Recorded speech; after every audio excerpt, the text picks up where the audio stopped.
take that, October. You thought you were going to hold the Noles winless, but you couldn't do it, could you? Florida State breaks their 3-game losing streak, comes out and beats Georgia Tech 41-16. 41-16 in the game that was just really weird because from the standpoint of statistically, Florida State piles up a ton of yards, which is what they do, but not quite like this. 642 yards of total offense, led, comfortably for most of this game, but also had a ton of mistakes, a couple fumbles in the first half, a bunch of penalties, some just weird decisions, and having to call timeouts on offense in the red zone, another really terrible offensive trip in the red zone. But at the end of the day, you still put up 41 points. Mm-hmm. You improved to 3-3 in the conference, 5-3 overall. What are your takeaways, Mr. Bespectacled Corey Clark? Nice. So, look, man, people are going to think, because remember where I wore the bandana last year when they beat Miami? Yes. People are going to think, oh, they beat Georgia Tech, so he's going to be the nerd.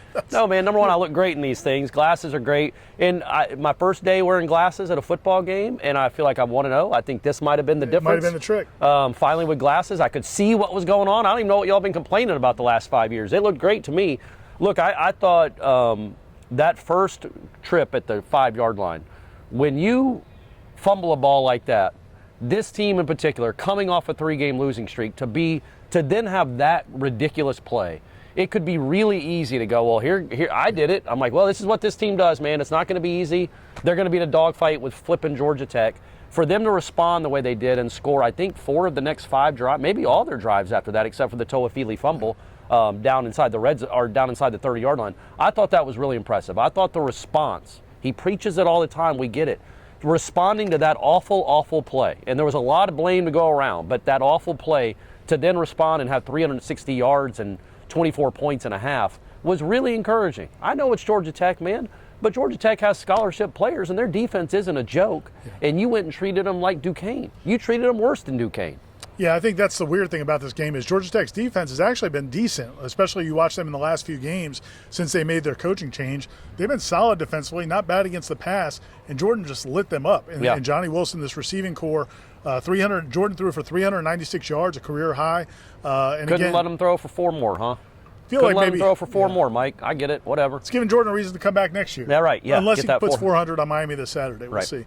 But overall, again, it was just kind of a weird game in the sense of you want to criticize them for not putting Georgia Tech away early because they could have. They were up 24-3 at halftime. It felt like it could have been 42-3. Yeah, should have been 35-0, it felt like. Yeah. And instead it's 24-3 at halftime. Then Georgia Tech does what everybody does against Florida State, start off second half. They get the ball, they kick an onside kick, recover it, go right down and score.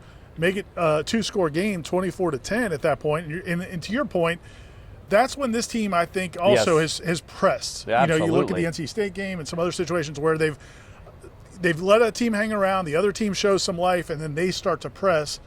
Instead, they go on a 12-play, 91-yard drive, cap it off with a pass from Jordan to Ja'Kai Douglas for a touchdown.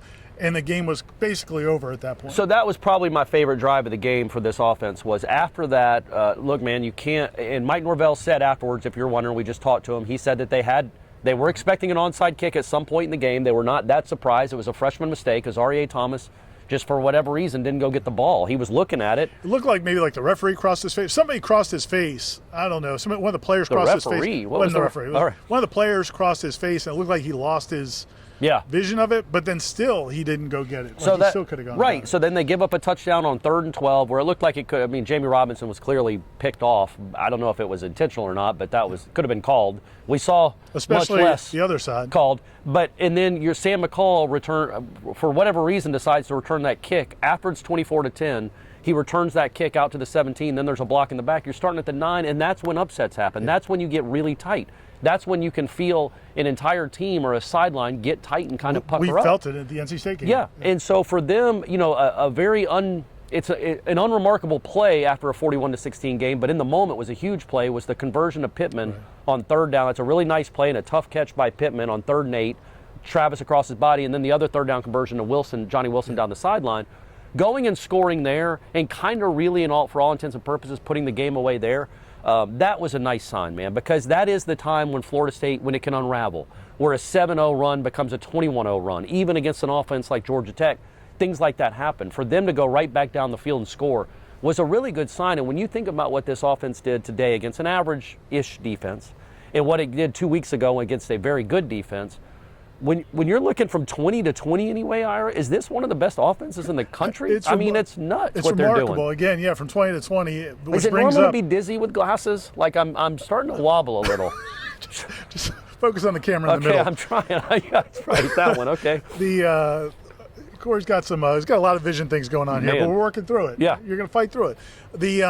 But yeah, the other side of that is the red zone, and they've had some bad red zone possessions this year. That's why they're one of the worst red zone teams in the country. That was an all-timer. But that was unbelievable. They Yeah. had to call 2 timeouts because they either didn't have guys lined up right or didn't have the right people in the game. Or And maybe Jordan had Travis too like many guys screaming, like Yeah. really mad at something or someone for sure. And then you end up fumbling On the Wildcat, Gets yeah. returned 70 yards. Yep. Now, the one thing I did want to say now, the criticism has been fair, that they've been too cute in the red zone. I think that's been fair. Tom Lang's been hammering that point home. That's fair. I don't know that I feel like that was a cute play. I mean, that's a power running play. I mean, they've scored a lot in the Wildcat. Your running back, I mean, Lawrence Philly's a hard runner. He's a hard-nosed runner. I don't think he's had fumbling issues. It was just a weird play, and it was a bad time for him to leave too early. The snap wasn't good, and they fumble. So I understand the criticism. I'm fine with it. I don't know that that's a cute play. To me, a cute play is like a double reverse halfback pass back to Jordan Travis. Yeah, that'll be next week. I think when you look at that, though, it's like the one gripe you could have legitimately is that's a kid that hasn't taken a snap all year as far as I remember. You know what I mean? Yeah. I don't think that Toafili's taken a snap in the Wildcat. So that seemed like an odd time from the half-inch line. It didn't look like it was going to be a play that got a lot anyway. But you can gripe all you want. You hope that that's done. Maybe that's the last empty red zone trip they have all year, Ira. It's possible. It could be, right? It's possible. But Fitzmagic made a couple kicks. Yeah, he get did. a little confidence going, Ryan maybe. Fitzgerald was 2 for He's 2. 3 for his last 3. Yeah, which is I mean, I think that Going that into who they're storyline's playing over. next Move week. on. Yeah, that's right. Yeah, exactly. Nothing ever comes up in those games. Right. But yeah, again, with this team, I was a little bit concerned how they would come out because of the 3 straight losses in the bye week.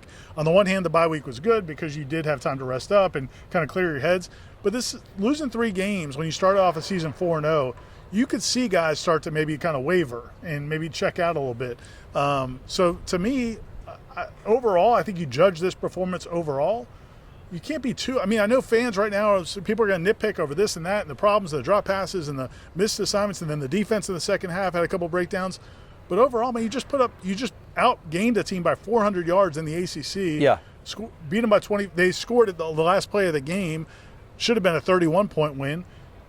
I mean, how much complaining can you do? You can't, and I don't want. It's so easy when you beat a team like this that's not very good to just dismiss it, like it's Georgia Tech. But it's like you can't do that because who is Florida State? Right. Like Florida State hasn't accomplished anything in 4 or 5 years to just dismiss a 25-point win in the ACC and a dominating win. Right. That's what to me was so encouraging. It wasn't. I was really worried that it was going to be a close game late in the third quarter, a 1 or 2 score game in the third quarter, and then it gets really tight. They didn't do that. They did actually put a team away. After the ridiculous way to start the second half, they really did go and put a team away, and that was good to see. The defense was very good for the most part against a woeful offense. Good to have Fabian Lovett back. Jared Verse was back in the backfield again. Leonard Warner running around making plays, man. Jamie Robinson I thought was all over the place. He played really well. So you got to feel good again, man. It had been a month since you got to be in a locker room breaking a rock. Boston College seems like 2 years ago. And that was the last time they got to celebrate a win. So it's good that they just got to feel a win again. Yeah, and I think defensively. Do you think I look smarter? Oh, yeah, 100%. When I got the glasses on? I mean, there wasn't a whole lot of other direction to go, but you definitely 100% look a lot smarter now. Point. The defensively, I'm excited about this defense, man. 24 yards and a half. All right. Okay. And again, to your point, you bring back Fabian Lovett. You get Jared Verse is healthy now. I think Jared Jackson, some of those guys are getting healthy. Malcolm Ray's getting healthy again. All those guys up front are getting healthy. And then you've been playing some of those young guys like Pat Payton and Josh Farmer and even in the back end, Shaheem Brown and Amari Gaynor was on the field. Amari Gaynor played. But anyway, my point is I think you feel like this is the defense you expected to have at the beginning of the season, especially. That was normal, right? I can't even explain what what we just saw here in the stadium. It's fine. But it's fine. But it's going to be Everything's between fine. us. Everything's fine. You're not going to see it on the news. Everything's fine. Anyway, I'm encouraged about this defense, especially going up next week against that vaunted Miami Hurricanes offense, Corey. I'm just glad I could see what just happened because last week I wouldn't have been able to, and you would have had to try to describe what just happened. But I could see it with these new spectacles. Yeah, man. And when you look at what how Miami looked today, hey, congrats, big win in Charlottesville. But any win's important. Any win's big. But the way their offense looked, you got to imagine that you can't imagine that Van Dyke's, even if he plays, is going to be healthy. That offense is not good. The way Syracuse looked, the way this schedule plays out, and the way your offense has looked, in my opinion, these last 2 games, but just the way you looked overall today, you can get excited about the potential of a really nice run to close this season out. There is no excuse for not winning 4 of these next 5. You can win all these games. You have one of the best offenses in the conference, and your defense, if it's getting healthy, is good enough to go win these games. Yeah, and I think to me that's the challenge now for this football team is they have proven that they can play.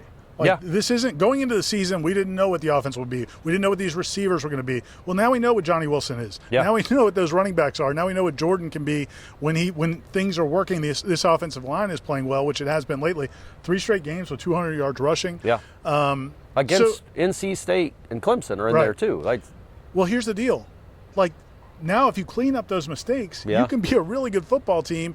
And in this last month of the season, you can really do some things setting you up for next season. So to me, go win. You got to win all these games, man. Next 4, you're going to 4-0. 4-0 after this. Okay. Yeah, no, I agree with you. I don't think you're not going to – if you lose a game in this last month, you're losing to a team that's not as good as you are. I agree with that.